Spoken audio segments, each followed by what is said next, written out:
Bonjour, si je suis devant ce mur d'écran, c'est pour vous dire que ces images terribles de migrants qui tentent de rejoindre l'Europe, eh bien, vous ne les verrez plus.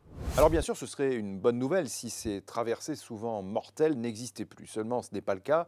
Il y en a toujours, certes moins. Non, la nouvelle, c'est qu'il y a quelques jours, l'Union européenne a décidé de suspendre son opération navale en Méditerranée.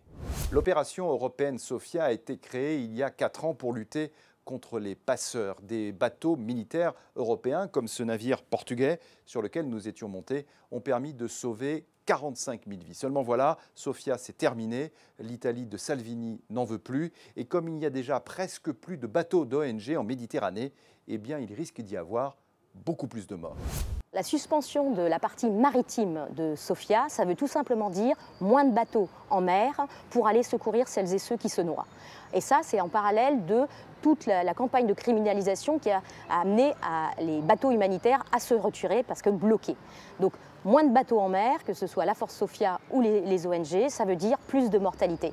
Et rappelons encore que depuis ce début d'année 2019, on comptabilise déjà plus de 300 morts sur la Méditerranée, dont 160 sur cet axe entre la Libye et l'Italie dans cette Méditerranée centrale.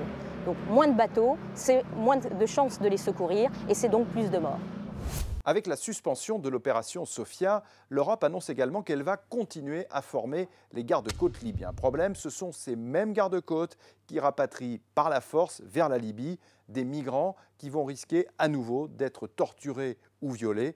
Des conditions de détention terribles, comme en atteste ce responsable de Médecins sans frontières qui rentre tout juste de Libye. Je me souviendrai aussi d'un détenu qui m'avait interpellé en me disant que finalement la Libye c'est pire qu'un zoo, et puis au final il a dit non, les zoos c'est mieux parce qu'on s'occupe mieux des animaux.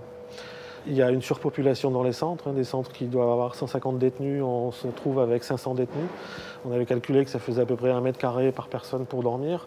Ils mangent 200 grammes de pâtes par jour et par personne avec un tout petit peu de tomates, de sauce tomate quand ils ont de la chance. Les femmes et les enfants sont aussi détenus, mais sont un peu séparés, mais aussi gardés par des hommes, ce qui pose problème. Parfois, les cellules n'ont même pas une fenêtre pour pouvoir voir au moins ne serait-ce que le jour. On n'arrive pas finalement à aider les gens comme il le faudrait. Et ça, c'est ce qui reste vraiment dans notre tête une fois qu'on est passé en Libye. Les ONG rappellent également qu'en faisant ramener ces naufragés vers la Libye, le droit de la mer est bafoué. Mais qu'importe, dans notre drôle d'Europe, tout se passe comme si l'essentiel était que l'on parle le moins possible des migrants.